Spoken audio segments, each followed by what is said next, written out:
Hello friends, I am Dr. Shah Adnan and in this particular video we are going to discuss about how does hijama heals. What is the mechanism behind the healing process of hijama? When you perform hijama on a body, it brings healing in the body. How does it happens? I am recording this video in English because it is only and only for the qualified practitioners and not for the unqualified practitioners who are malpracticing hijama and Unani here and there. Moreover, Alhamdulillah, we have audience beyond India. We have English speaking audience and I am very happy to know that there are students of Unani in UK also. So because people are interested, so it gives me motivation to record such lectures and I am recording it in English so that it might be easy or understandable to those who are in UK or elsewhere who are interested in Unani. In this particular video, we are discussing how does hijama heals. We will discuss whether the blood which comes out after a cut of hijama, whether it brings with it, it drains with it the impurities from the blood, whether the process of hijama, the bloodletting which is done in hijama, is it similar to the blood donation? How does hijama heals the body? We are going to answer these questions in detail, so be with me till the end. So we were discussing how does hijama heals.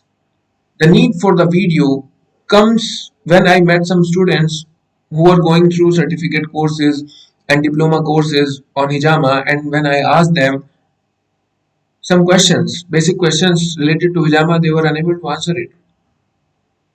And I find out that those organizations who are giving certificates and diplomas in hijama, they are also not very much correct in explaining how does hijama heals. So in this video, I am going to share with you my knowledge, which I have attained in 6 to 7 years. I am practicing hijama from 6 to 7 years, and I have Alhamdulillah clinical experience, and now I am pursuing my PG in Ilaj with Tadbir. So Alhamdulillah, I have also read the ancient text and the classical Unani literature regarding hijama, and I am here to share with you my experience and my knowledge, which I have attained. And if you find anything contradictory, you can comment it and we can have debate. Everybody of us is a scholar. Nobody knows and nothing is perfect. So in this particular video, we are going to discuss how does hijama heals and number one, what is the process behind healing in hijama? Number one, it activates the tabiyat.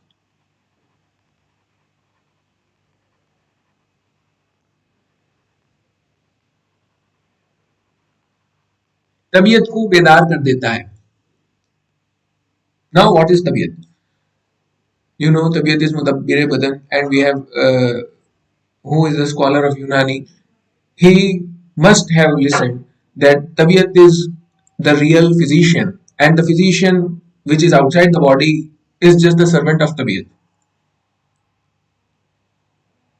So when there is a disease or disorder or disturbance in the body, to whom should we question? We should question the one who is responsible for the well-being and maintenance of health in the body, and that is tabiyat. So when there is any disease in the body, we should ask ourselves, why does this disease come? When there is tabiyat, when there is a natural mechanism who is responsible for maintaining health, where is that mechanism? Where is that power? Where is that power? What was it doing? How does this disorder come to the body? Why does this disturbance is happening in the body when already there is an installed program of tabiyat which is responsible for maintenance of the body, which is responsible for anything which is harmful, for any disturbance uh, which come to the body, the tabiyat is responsible to remove it. What was the tabiyat doing? The first and foremost question which should come in our mind when we see a patient with any disorder or disturbance or disease is that why does the tabiyat doesn't take any action on this? So we perform hijama, and what happens in hijama is that we make small injuries. If it is a cup of hijama, we are making small injuries in tabiat. What we assume is that the tabiat is going to sleep. The tabiat was asleep. So we are going small injuries. And you are noticing this is not a single injury. There are multiple injuries within the area of even a single cup. So when we are giving these injuries, the tabiat which was asleep, it got wake up. Oh, there is something disturbance. I have to correct that. The blood is going out. And when tabiat takes action on this, when tabiat, I'm using these words just to explain these things. So when tabiat sees that, oh, there is injury and I have to take action, I have to stop the blood, I have to heal the injury. So the tabiat, it goes to its work and it stops the blood, it heals the injury, and in that case, when tabiat becomes wake up, it gets activated and it also takes action on that disturbance, on that disorder, on that disease due to which we have performed hijama. I hope this point is clear. The disease, the disorder or disturbance which was come to the body. So because there was some disturbance, so the patient came to us and we are performing hijama. If there was no disturbance, if there was no disease, if there was no disorder, the patient might not have come to us. He has come to us and now we will ask Tabiat where it is, and we found Tabiat is asleep. So what we are going to do? We have to make the Tabiat awake, and we are giving small injuries in the area of the cup, multiple small injuries. The blood is coming out. The tabiat finds, oh, it is something big that is happening. There are multiple injuries. The blood is going out. The tabiat takes action on that, and when the tabiat gets awake, it also takes action on that thing, on that disturbance, on that disorder, on that disease which is has happened to the body. So this is the point number one. Point number two: detoxification. How does Hijama detoxifies? How does Hijama detoxifies? I have attended a conference in Lucknow that was on Hijama, and the professor, he came from AKTC Aligarh, and I am telling you it happens at least in 2018, around 2018. I discussed something personally with that professor, and he was a very good researcher, and he has very vast knowledge on Hijama. He told me that he was conducting a study there in AKTC Aligarh at Malkha Tibbia College, and there were patients of gout. There were patients of gout. What happens in gout? There are elevated levels of uric acid. So what he started doing is that the patients of gout, he started performing hijama on them, and he find out that after a session of hijama, the uric acid level decreases, and in the meantime, after 2 to 3 sittings, the gout completely disappears. Gout disappears after 2 to 3 sittings, and from the very first sitting, the uric acid level started coming down. So he was very amazed. How is this happening? How does uric acid levels are decreasing? He was very curious to know. So he started a study to know how does uric acid decreases after a session of hijama.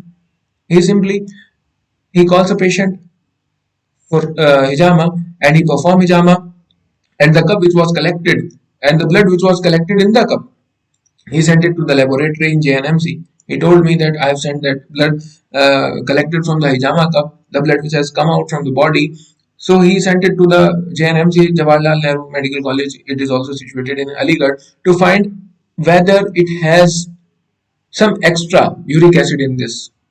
He was thinking that it might be possible that in that cup, the uric acid which is elevated in the body, the uric acid is coming out through the hijama blood, and it was sent to the laboratory to find out this thing.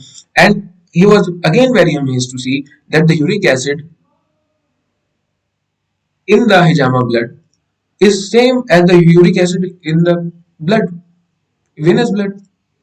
But the results were that the patient which was undergoing Hijama session, there was a decrease in the uric acid levels.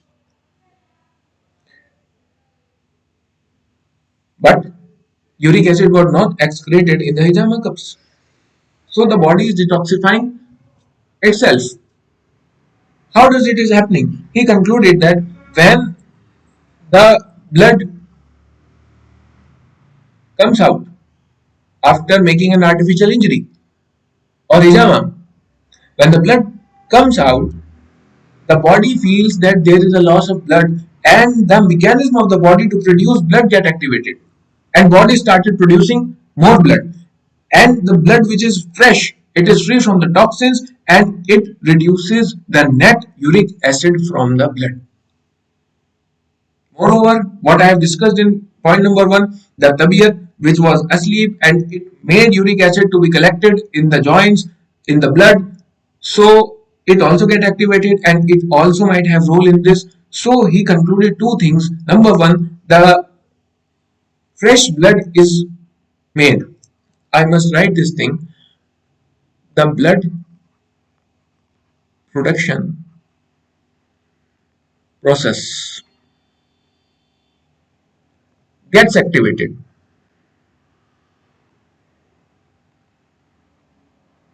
after Hijama.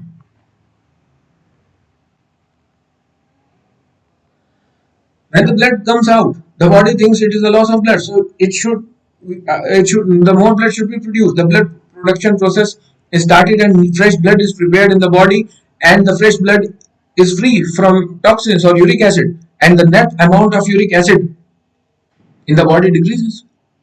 And I am saying one thing more: the tabiyat which was asleep and which let it is the duty of the tabiyat not to let the uric acid elevated in the blood.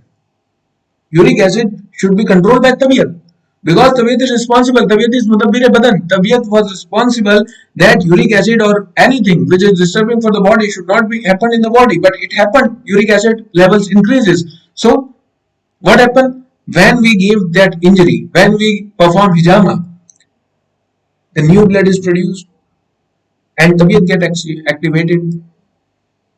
So both these factors detoxifies the body. I am saying this in regard to uric acid. There are various other elements, various other toxins which are present in the blood. When we perform hijama, when the blood comes out of the body, the detoxification happens because fresh blood is prepared and the tabiyat gets activated. So this is the process. I met a physician and he is teacher in SUMC State Unani Medical College, Lucknow, Allahabad, Dr. Usama. Once he told me that any hijama should be done in anemic patient. Anemic patient. I was amazed. I asked, sir, how? He was my teacher there in STD Lucknow. He told me that hijama is indicated in anemia. I was surprised. I was shocked. How? There is also already the blood is low in the body, and you are saying that we should perform hijama and let the blood which is there, which is in a low level, it should be come out from the body. It should be drained from the body. So it will promote anemia. But he said, no, this is not the fact. This is not the thing which is will be going in the body after hijama. He told me when the blood will come out, the body will make more blood and it will relieve the anemic patients. It will elevate the hemoglobin level. This is the thing. And after my clinical experience, I find out he was absolutely right. Though I will not recommend anybody to perform hijama on anemic patients, but this is the fact. And now I am agreed with Dr. Usama. May Allah bless him. So these are 2 points which I have discussed with you. One more thing. How does hijama different from simply blood donation? What is the similarity in both processes? In blood donation and hijama, blood letting is happening. We are letting the blood go out of the body. Both are similar things. But in that process, in the process of blood donation, there are no multiple injuries. There is no way to activate the tabiyat that efficiently when we have multiple injuries in the body. It might be possible that after blood donation, new blood shall be produced in the body, but what we lack in blood donation is that it will not activate the tabiyat. ये तबीयत को बेदार नहीं करेगा. And hijama, it will activate the tabiyat and it will start the process of blood production by the body. It will give the mechanism to the feedback to the body, and the body will start producing fresh blood, and the fresh blood will be toxin free, so the net amount of toxins in the blood will be reduced. Now point number 3. In point number 3 we are going certain other processes in which which can be explained how hijama heals. Number 1, hypertension. In patients of hypertension, hijama is, you can say, Sanjeevani booty. Hijama is very useful in the patients with hypertension. Here in Allahabad, I was practicing in Roshan Bagh, and a patient came from Delhi, and he told me that he have investigated every blood report. He was having blood reports, and there was every test in it. And when I measured the BP, it was 160 by 110 millimeter Hg. And he told me that every time his blood pressure is elevated, and every test was normal. So I saw the reports, and I find out that yes, there is no obvious finding how the why the blood pressure is high. So what I do is that I told him, you will come tomorrow, and I gave him one etinolol before performing hijama so that the blood pressure comes in the normal range. And after 1 hour, the blood pressure was, I think, 140 by 90, and I performed hijama. I put 5 cups over his back, and after hijama, he went back to Delhi, and he is still. And I told him that you should perform hijama every month for now, and after every 3 months afterwards. And now he used to make me calls, and he used to thanks me that now his blood pressure is within the normal range. So what does hijama does in patients of hypertension? Number 1, it reduces the workload of heart.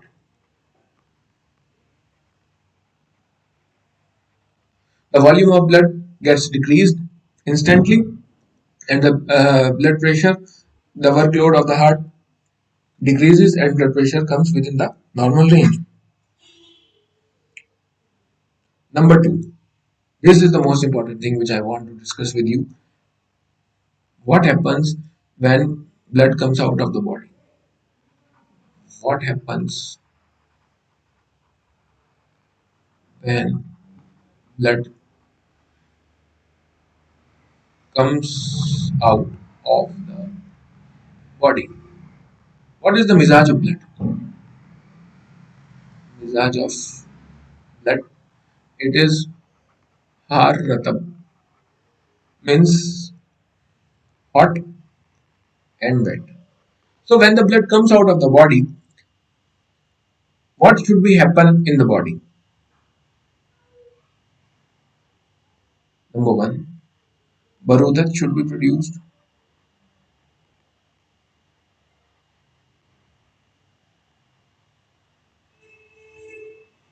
and number 2,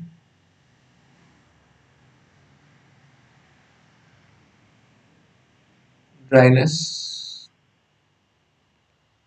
should be produced.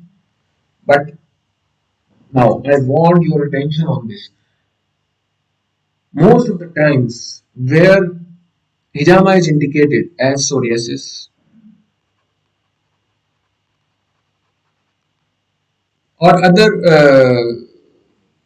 as in case of psoriasis or other such problems which are related to soda, what happens is that instead of producing barudat and dryness, means coldness and dryness, what actually happens is that when the blood comes out of the body, when the blood comes out of the body, it produces hotness and wetness. ठीक है. Why it happens, it is another point of debate. How does it happen? How does the blood, which itself is hot and ratab, it produces hotness and not wetness in the body? How does it happen? It is also a question of debate which we will discuss afterwards. Now you should learn that it goes what we have not expected. It produces hotness and wetness, hararat or ratubat. It only produces that in the body, and when this produces in the body, what happens is that the cholesterol which is adhering in the arteries, it gets melt away with the hotness hotness and wetness. Most of the time the people with hypertension, they are obese, and obesity, their mizaj is barid and ratab.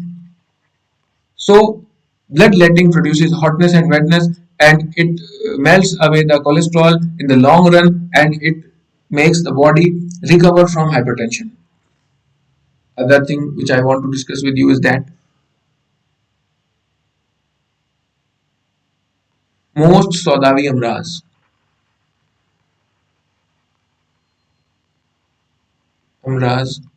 or diseases.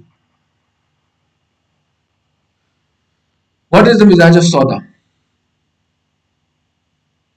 The mizaj is barid, yabis. The mizaj of Sauda is barid, yabis. And what does, as I have discussed already, what does bloodletting produces in the body? It produces hotness and wetness. So it acts as a counteract of soda.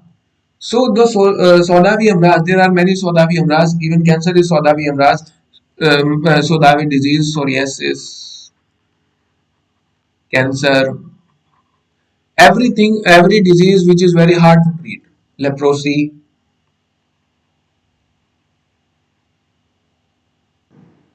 even psychological disorders.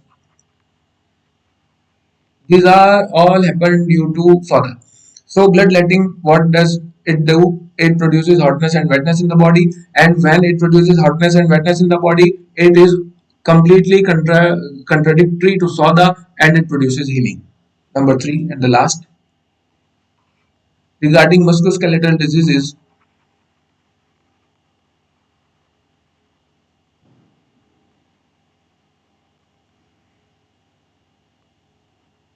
how does cupping heals? For these diseases, as there are various cases of cervical spondylosis, slip disc, knee osteoarthritis, cupping is very useful. Cupping is very beneficial. How? It is because it produces decongestion, and removes stiffness of muscles. When the blood comes out, as if there's a patient who has cervical spondylosis, and we put the cup here over his back, and we make the blood come out, so it will remove the congestion which was there in the cervical muscles, and it will remove stiffness of the muscles. So this is the process of healing, and I am saying to you, if there are patients of these musculoskeletal disorders, so wet cupping is not very much beneficial. You can also do the remove the stiffness by simply dry cupping or massage cupping. If there is a congestion, then wet cupping should be indicated, and if there is no congestion, then simply massage cupping or dry cupping is enough. So these are were the some points which I have discussed with you regarding hijama, how hijama heals, and every critique is welcome. You must share your thoughts regarding this, and I am going to say lastly that I am going to start a online program for those who are interested in learning Unani. From in that program, I will make them learn Unani from basic to advanced level, and I have already uploaded the video there. If you are interested in joining that program, it will going to start probably from 15 January or 20 January. You can join that program. You can contact on the WhatsApp number which is given on your screen. And lastly, I want to make one thing more clear. I have now seen that there are doctors and hijama practitioners which are performing hijama over the face. They are putting the cups here. I have never find anywhere, never in any classical Unani book that hijama over the face is recommended or indicated. Even it is not even mentioned that hijama can be done over the face. What is this rubbish? So, as a Unani physicians, we should try to learn and understand the process, the mechanism behind the processes, and I must say that you should comment your queries, and we can discuss things. Take care.